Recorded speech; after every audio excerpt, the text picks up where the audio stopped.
Baik, bismillahirrahmanirrahim. Assalamualaikum warahmatullahi wabarakatuh. Waalaikumsalam Waalaikumsalam warahmatullahi wabarakatuh.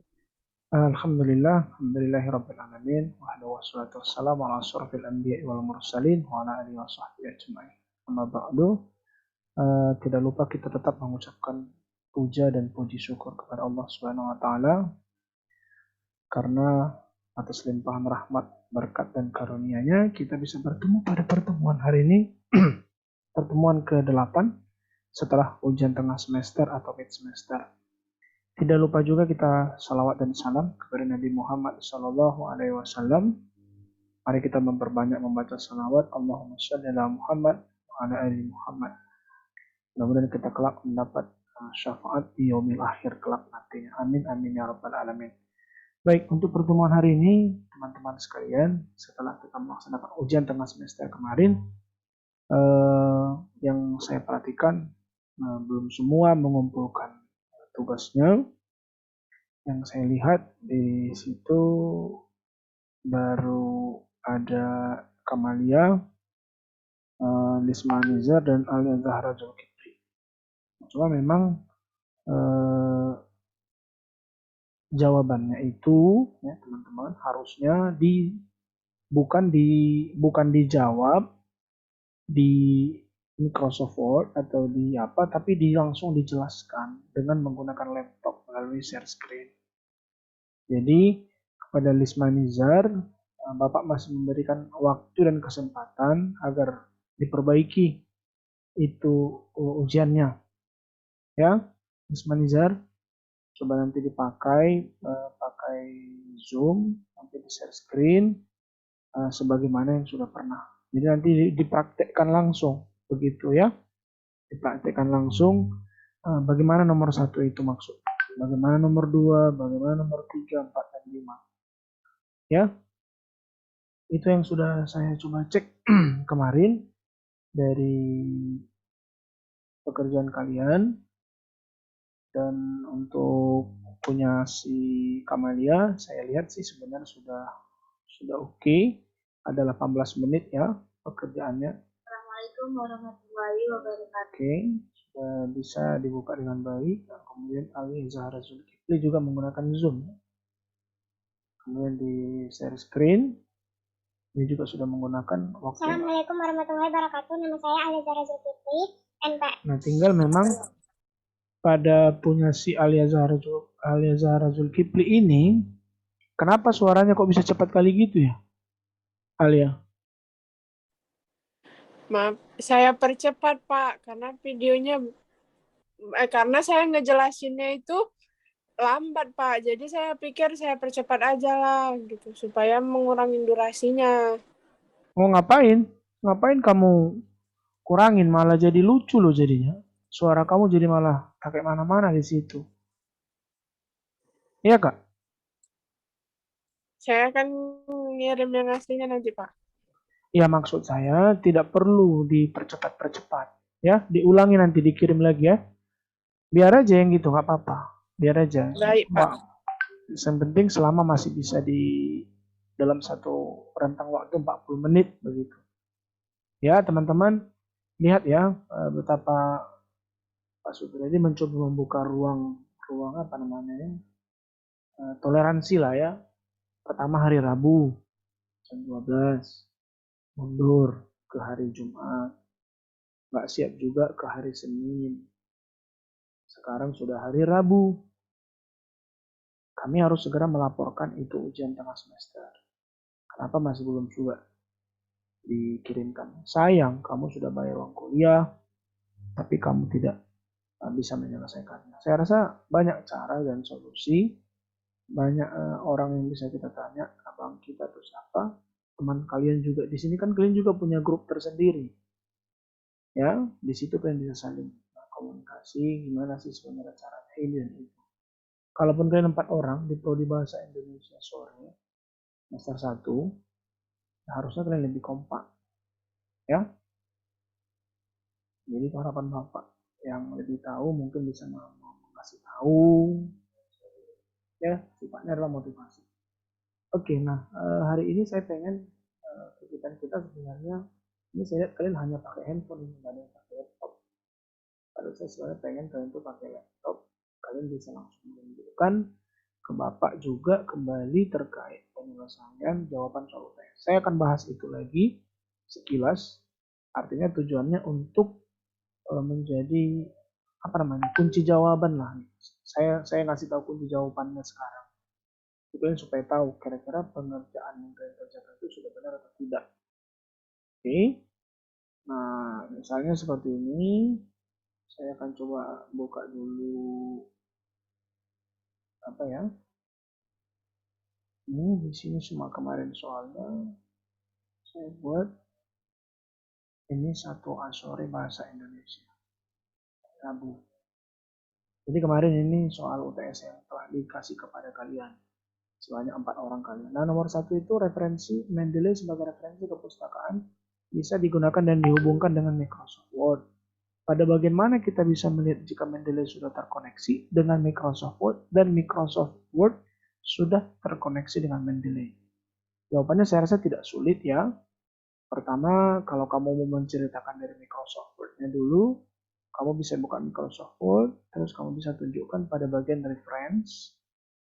Di reference ini, ya mungkin masih loading sebentar. Di reference ini nanti dia akan muncul logo seperti ini. Ada logo seperti ini, simbol insert citation, undo, refresh, export as, insert bibliografi, open Mendeley. Nah, ini dia yang menunjukkan dia sudah terkoneksi. Kalau di Microsoft Word. Kalau di Mendeley, kamu tinggal klik Mendeley-nya, kemudian tunggu beberapa saat, kamu besarkan layarnya, kemudian kamu klik Tools, kemudian akan muncul tulisan Uninstall Microsoft Word Plugin. Itulah jawaban untuk nomor 1. Ya, teman-teman, ada yang berbeda jawabannya? Atau sama dengan yang Bapak sampaikan?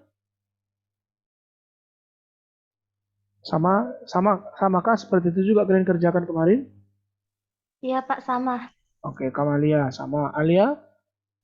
Sama Pak. Ya, cuman karena dipercepat itu ya, jadi lucu loh dengarnya loh ya. Dibuat yang bagus nanti ya. Diulangi nanti dikirim. Iya Pak. Kemudian Iya. Lismanizar, kamu kan tidak menjelaskannya menggunakan share screen seperti ini. Harus digunakan seperti ini ya. Pakai laptop, buka Zoom-nya, baru jangan lupa tekan recording, baru kamu cerita. Assalamualaikum warahmatullahi wabarakatuh. Nama saya Lismanizar, Prodi Bahasa Indonesia, kelas A sore, semester 1. Hari ini saya akan menjawab pertanyaan soal UTS dari mata kuliah komputer oleh Bapak Sutri Pengabdian. Nomor 1 ini bla bla bla bla bla. Dah gitu. Ya, bukan diceritakan seperti itu. Yang nomor 2 sekarang. Yang nomor 2 katanya ada berapa cara menambahkan metadata. Ada beberapa cara menambahkan metadata pada Mendeley. Dengan cara menambahkan file, add file, dan juga dengan cara manual, buku, jurnal, atau website. Nah, kalaupun satu kamu jelaskan, ya kamu juga sudah dapat nilai. Tapi akan lebih bagus lagi nilai kamu jika tiga-tiganya bisa kamu jelaskan. Kalau cara menambahkan add file, caranya gimana? Seperti biasa, bukalah dulu. Apa yang dibuka? Bukalah dulu Google Scholar, misalnya seperti itu ya. Cari dulu filenya, apa yang mau kamu cari. Ceritakanlah. Nah, misalnya sudah ketemu filenya, udah ke download, baru kamu masukkan kemari.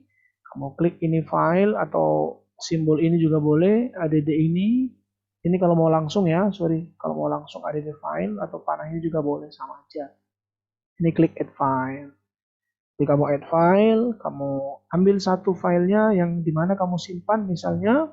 Setelah kamu udah add file, nanti kamu open, nanti dia akan muncul nanti di sini. Misalnya ini ya, misalnya ini konsep mutu dalam perspektif pendidikan. Kamu ceritakan nanti bagaimana apanya metadatanya.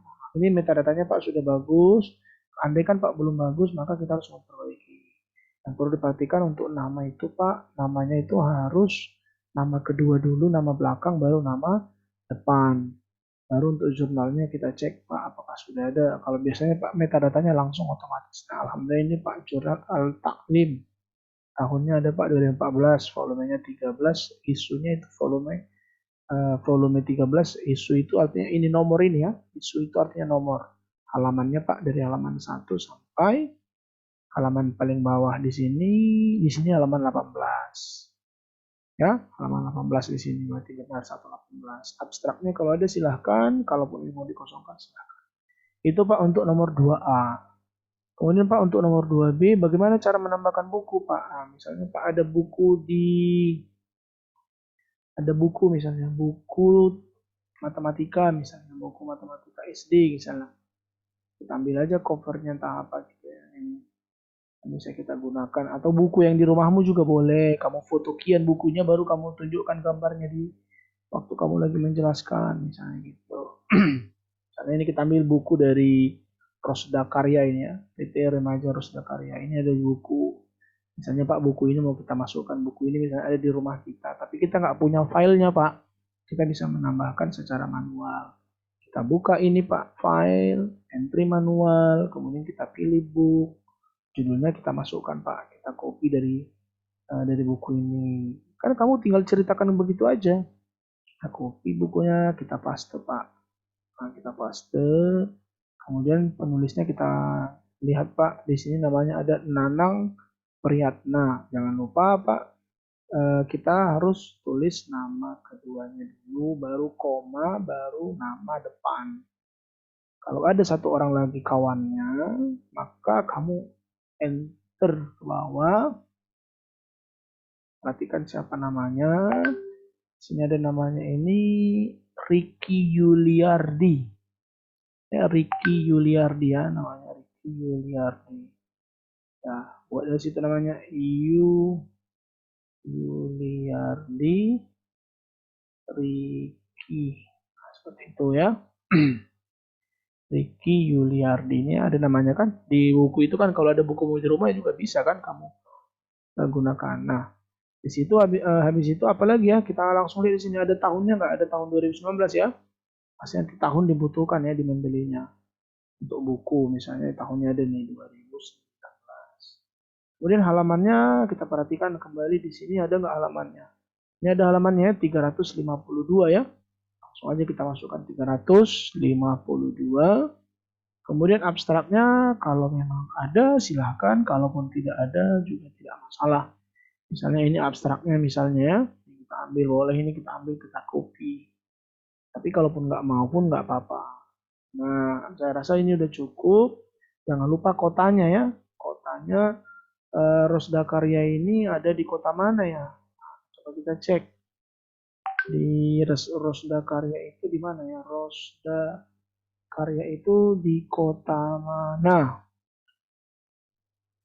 Oh, ini di Bandung. Nanti kita tulis Bandung. Di sini Bandung.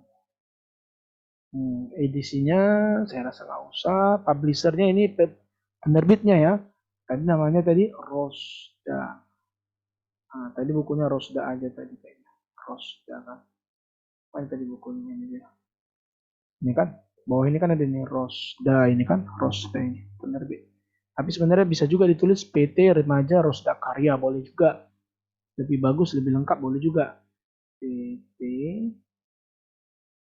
Remaja Rosda Karya. Oke. Nih, editornya siapa misalnya. Kalau ada silakan buka bukunya kalau ada, tapi kalau misalnya bukunya nggak ada tapi kamu misalnya hanya punya filenya, hanya isi-isi yang terpotong-potong misalnya, silakan. Ini ISBN-nya wajib kita isi ya. Biasanya di sini ada ISBN-nya. Coba kita cari mana ISBN-nya. Oh, ini ada nih. Ini kita copy aja. Kita copy. Kemudian kita masukkan ke Mendeley sini. Kita paste. Udah, habis itu kita tinggal save. Saya rasa sudah bisa ini. Di save. Udah. Nah, maka otomatis ini sudah muncul di sebelah kanan ini. Ini buku, judulnya, penulisnya, tahunnya, halamannya sudah ada ya. Kotanya, penerbitnya sudah ada. Ini yang pertama, buku. Nah, bagaimana kalau pertanyaan yang kedua, jurnal misalnya. Sebenarnya jurnal itu mewakili yang A sebenarnya sih. Cuman kalau jurnalnya itu tidak memiliki metadata yang bagus, maka kamu harus menambahkannya secara manual. Misalnya nih, ada jurnal gitu kan, tapi metadatanya berantakan. Ada yang bahasa Arabnya, ada yang bahasa Cinanya, bahasa Koreanya. Itu metadata yang nggak bagus, maka kita harus perbaiki. Nah, kalau Yang ketiga yang website misalnya ambil aja satu tulisan misalnya apa tentang kutipan langsung yang dari penerbit dipublish ini kemarin. Misalnya ini website ini kan, websitenya ini dipublish.com. Nah, maka judulnya apa? Ini judulnya. Coba kita buka Mendeley, kita file, add entry manual. Kemudian kita pilih di sini untuk website, Pak. Kita tambahkan web page. Kemudian kita ambil judulnya, Pak. Kita copy langsung. Kita blok aja, copy. Kemudian kita arahkan kemari. Ini kita blok. Ini kita paste. Kemudian autorsnya kita lihat ada nggak siapa penulisnya. Sini katanya 18 Februari 2021 dipublish. Oke, coba kita cek ke bawah. Kayaknya di atas nggak ada informasi penulis. Biasanya penulis itu sama dengan kontributor ya, kontributor yang berkontribusi begitu. Oke, alhamdulillah di sini ada rupanya ini. Novia Intan. Maka kita nanti nulisnya apa? Teman-teman. Kita tulis nanti namanya apa? Intan Novia. Iya, Intan, Intan Novia. Oke, habis itu kita tengok ke publikasi. Dia dipublikasi di mana? Publikasinya di penerbit dipublish.com. Maka di sini jangan semua diambil. Sampai ini aja, ini sampai ke depan. Nanti yang semua ini nanti URL-nya ini namanya URL. Tapi dia diterbitkan di mana? Di penerbit dipublish.com. Nah, di sini kita masukkan ini paste penerbit dipublish.com. Tahunnya tadi kan sudah ada ya 2021. Halamannya kita bikin halaman satu halaman aja kok ya. Tadi kan. Kemudian data aksesnya kita akses hari ini. Tanggal 1 bulan 12 tahun 2021. Nah, URL-nya yang tadi kamu copy. Semuanya nih. Ini copy semua sampai ke depan dari belakang ke depan copy. Kemudian pindahkan kemari paste. Udah, ada lagi nggak kira-kira yang lain? Sudah nggak ada, maka save. Udah, selesai, maka udah muncul dia ini. Hasilnya ada web page, namanya ada ya, Intan Novia, publikasinya di mana, tahunnya, kemudian data akses dan lain sebagainya ada lengkap di sini. Itu untuk nomor 2. Yang untuk nomor 3 bagaimana? Nah, nomor 3 jelas-jelas ya. Kamu pertama misalnya boleh ketik di Microsoft Word dulu, kutipan langsung. Kamu jelaskan, nanti satu lagi kutipan tidak langsung. Nah, kayak mana perbedaannya? Kalau kutipan langsung, kamu sampaikanlah pendapatmu. Apalagi kalian anak bahasa Indonesia. Anak bahasa Indonesia harusnya selangkah lebih maju memahami tentang tata cara menulis artikel. Tata cara menulis artikel karya tulis ilmiah. Harusnya ya, tapi ya karena kalian masih semester 1 mungkin masih penyesuaian, ya sudah. Nah, gimana caranya? Kalau kutipan langsung itu adalah kutipan yang dia diambil bulat-bulat begitu ya.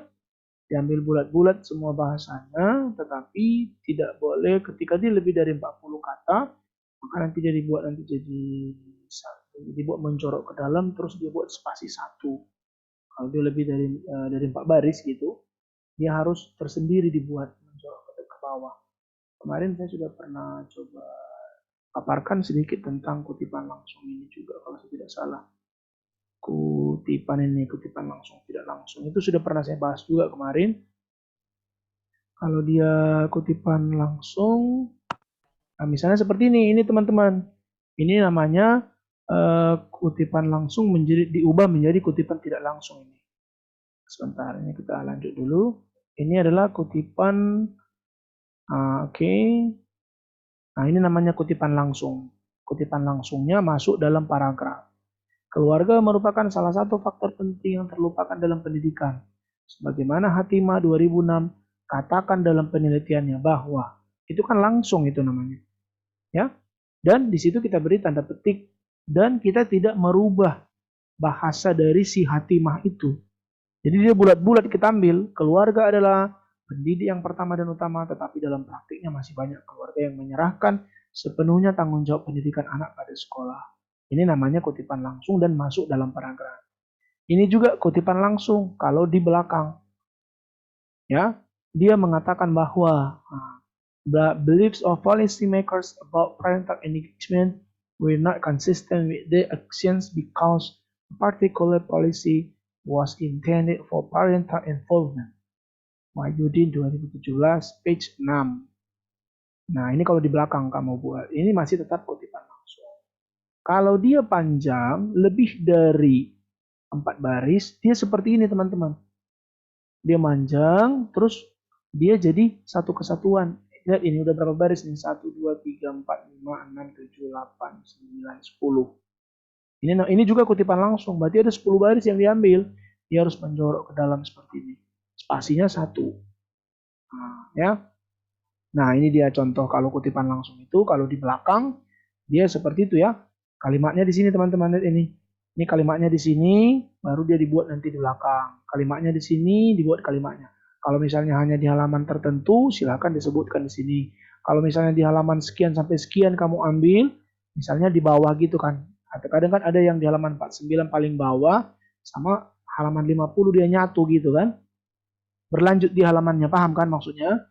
Itu kamu ambil 49 sampai 50. Kalau di depan seperti ini, Wahyudin 2017 mengemukakan bahwa, nah, kamu ambil, kamu berikan tanda kutipnya, nah itu di halaman berapa? Biasanya halamannya sih di sini, ini ada kesalahan sih. Halamannya harusnya di sini ya, kalau pakai Mendeley ya. Nah, pakai surprise author nanti dia, edit citation ya. Nah, ini juga sebagai pamungkas ditemukan bahwa ini namanya kutipan langsung dan dia masuk dalam paragraf seperti itu ya. Ini juga yang tadi ya. Ini juga masuk langsung ke dalam paragraf. Kalau misalnya Pak Supriyadi kalimatnya panjang gitu, boleh nggak Pak kita ambil yang hanya kalimat yang ingin menjadi kata kunci kita? Boleh. Boleh kasih titik-titik di sini. Kalau kamu merasa misalnya dia terlalu panjang begitu, boleh. Kamu kasih titik-titik, baru langsung kamu ambil bahasa yang ingin menguatkan apa yang sedang kamu bicarakan di paragraf itu. Ini kan titik-titik ini berarti masih ada sebelumnya teman-teman, itu maksudnya, paham ya? Itu boleh seperti itu. Nah, ini juga boleh kalau misalnya kepanjangan sampai ke belakang. Kayak tadi kan sampai ada 10 baris kan. Yang tadi, yang pertama tadi yang Bapak tunjukkan tadi kan. Itu kan panjang sekali, misalnya sampai 8 baris ya. Cukup ambil misalnya sampai nomor 1 dan nomor 2 misalnya yang penting gitu kan. Ya udah, yang nomor berikutnya boleh kasih simbol titik-titik seperti itu. Ini juga disebut namanya kutipan langsung. Nah, bagaimana dia yang disebut dengan kutipan tidak langsung? Inilah kutipan tidak langsung. Perhatikan. Keluarga merupakan salah satu aktor penting terlupakan dalam pendidikan. Sebagaimana Hatimah ungkapkan dalam penelitiannya bahwa keluarga adalah, jadi dia tidak lagi pakai tanda kutip. Ya, dia tidak pakai tanda kutip lagi.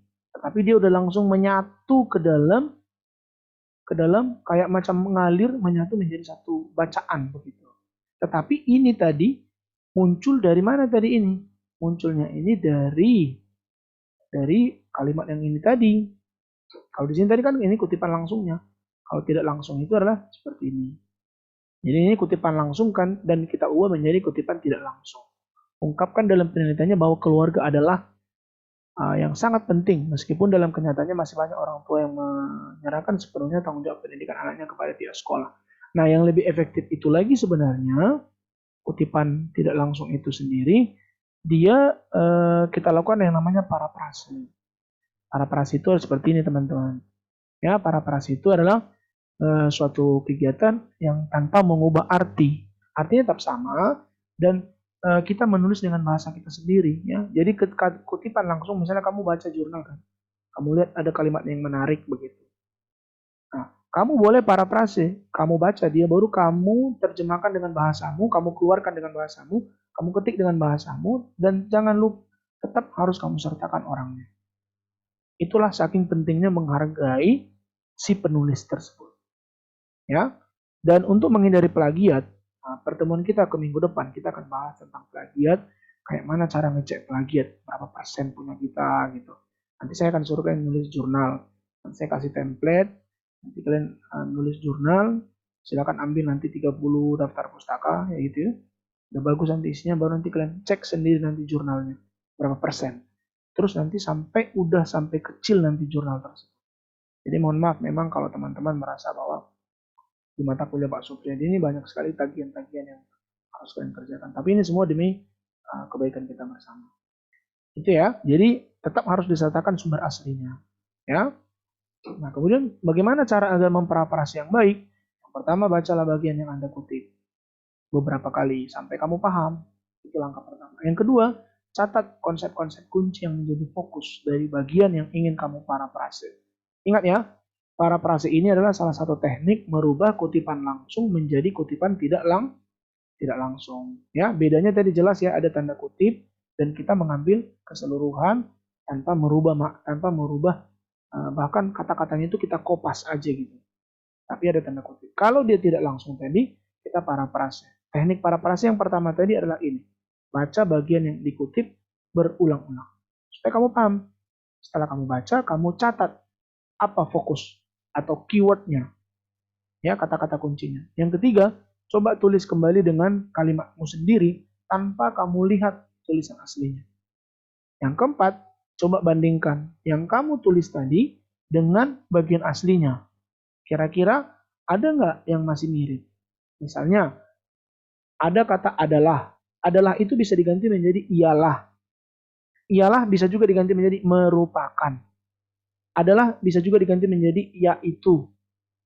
Ya, itu maksudnya. Jadi bisa diganti supaya menghindari yang namanya plagiat. Karena mesin plagiat itu teman-teman sangat berbahaya.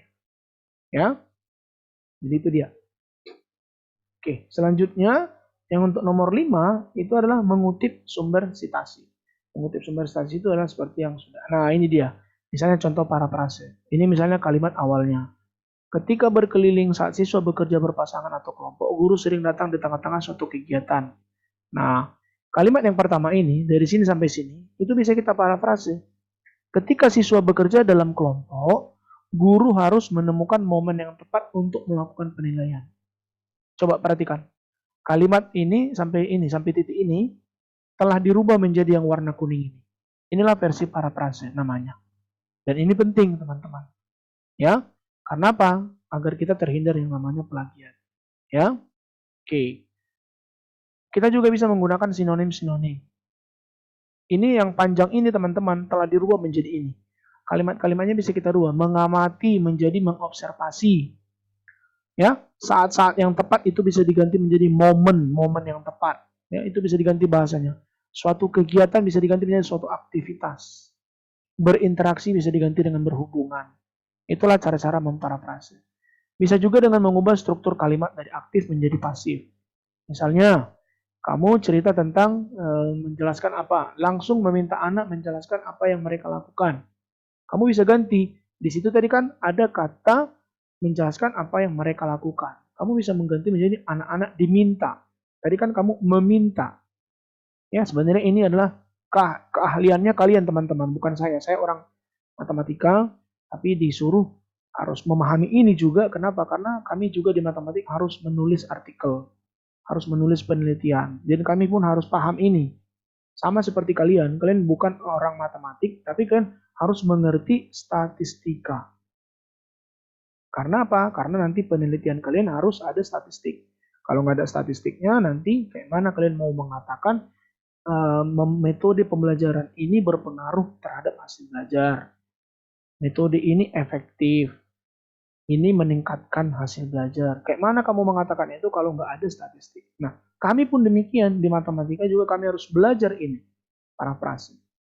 Walaupun kami bukan orang bahasa Indonesia. Nah, kalian bersyukur udah orang bahasa Indonesia, harusnya kalian harus lebih baik lah tata cara penulisannya dan memahami ini dari sekarang agar ketika nanti semester-semester berikutnya kalian sudah tidak kelabakan dan kesulitan. Kemudian yang keempat itu kita pecah informasinya. Kalaupun misalnya panjang, teman-teman, kamu perhatikan ini 1, 2, 3, 4, 5, 6, 7, 8, 9, 10, 11 baris ini, itu bisa kita pindah-pindahkan begitu. Nah, inilah salah satu teknik untuk yang disebut namanya kutipan tidak langsung ya. Ingat ya, tujuan memparafrase itu adalah untuk menjadikannya menjadi kutipan tidak langsung. Seperti itu ya. Jadi teman-teman sekalian, saya rasa itu yang ingin saya sampaikan. Tinggal nanti memang terkait dengan kutipan itu ada namanya ini lagi, itu kutipan tidak langsung ya, parafrase ya. Oke, nah ini kata-kata kuncinya teman-teman sebenarnya sebelum kita selesai. Bahwa kutipan langsung itu dia biasanya tanpa merubah kata yang dikutip. Ingat ya, tanpa merubah kata yang dikutip. Biasanya dia lebih kecil dari 40 kata. Jadi kalau dia lebih kecil dari 40 kata, pakai tanda kutip dan dimasukkan dalam paragraf. Dia bergabung bersama paragraf. Tapi kalau dia lebih dari 40 kata, dia tersendiri dan menggunakan spasi 1. Yang tadi yang sudah Bapak tunjukkan. Paham ya teman-teman? Jadi dia menjorok ke dalam, ini menjorok ke dalam terus spasinya 1. Dan harus disertakan sumbernya. Nah ya, cara mensitasi itu banyak ya. Ada yang menggunakan tanda kurung penulis tahun, tapi kita udah pakai Mendeley. Itu otomatis, jadi nggak perlu manual lagi kita buat. Kemudian kutipan langsung itu untuk definisi, teori, yang memang sifatnya itu memang nggak boleh sembarang-sembarang. Sesuatu tentang bahasa, bukti argumen, mengkritik, analisis klaim, gitu. Itu tujuan dari kutipan langsung. Karena kalau kamu rubah-rubah misalnya kata-katanya, nanti jadi berubah. Misalnya apa?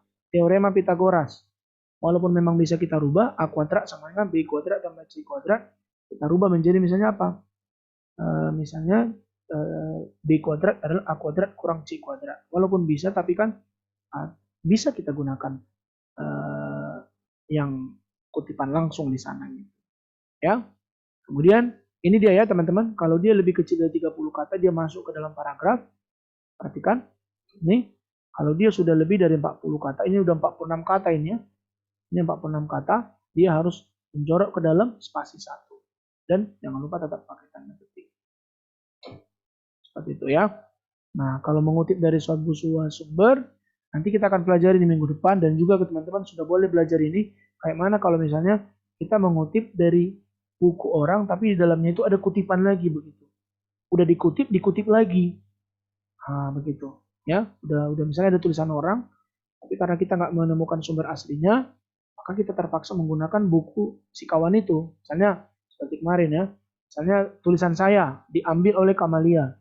Kamalia misalnya mengutip, Pak Supriyadi bilang gini, bahwa Pak, komputer itu mata kuliah yang mudah. Misalnya itu kata-kata saya. Diambil Kamalia, ditulis Kamalia di jurnalnya. Tapi jurnal saya itu kan Kamalia menemukan jurnal saya. Tapi kan list misalnya Fitri Jasmine nih. Fitri Jasmine mau menulis lagi. Kata-katanya mau pakai itu. Komputer adalah mata kuliah yang mudah. Kamalia coba mencari. Jurnal Pak Supriyadi nggak ditemukannya. Karena nggak ditemukannya, maka diambilnya dari punya si Kamalia. Malah di tempat si Kamalia ditemukannya. Maka harus ditulis nanti. Seperti Supriyadi Panggabean dikutip oleh si Kamalia. Seperti itu. Nanti kita bahas. Oke. Saya rasa itu yang perlu saya sampaikan terkait nomor 3 ya. Oke, nomor 4 ini udah jelas sebenarnya teman-teman. Fungsinya adalah bagaimana merubah P menjadi halaman. Jawabannya dari bahasa ya, dirubah bahasanya. Citationnya dirubah. Yang untuk yang C, bagaimana kalau misalnya di jurnal itu tidak muncul halaman? Maka caranya juga sama. Kita tinggal menggunakan pakai surprise author dan edit citation. Yang nomor 5 mirip dengan nomor 3. Kalau nomor 5 saya pengen kamu menjelaskan di awal sama di akhir. Jadi itulah teman-teman untuk kegiatan hari ini. Saya rasa cukup. Jika teman-teman masih ingin mencoba untuk memperbaiki ujian tengah semesternya, masih diperbolehkan. Jangan sampai lewat hari Jumat. Ingat ya teman-teman, minggu inilah terakhir dilaporkan. Sabtu paling terakhir. Cuman kenapa saya katakan kemarin Sabtu saya harus lapor? Kalau nggak begitu Anda tidak mengerjakannya, Anda malas-malas jadinya. Jadi tolong dikerjakan dengan baik. Selesaikan, Pak, saya rasa punya saya itu udah cukup, ya udah nggak apa-apa. Kalau masih mau mencoba untuk menjelaskan lagi, silahkan di list kembali, jangan lama-lama. Fitri Jasmine bertanya tadi, masih ada waktu saya Pak bisa mengumpul. Jangan banyak bertanya, langsung action, dikerjain terus. Banyak bertanya nggak siap-siap.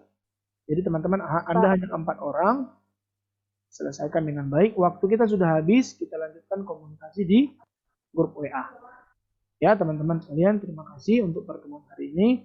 Assalamualaikum warahmatullahi wabarakatuh. Waalaikumsalam warahmatullahi wabarakatuh.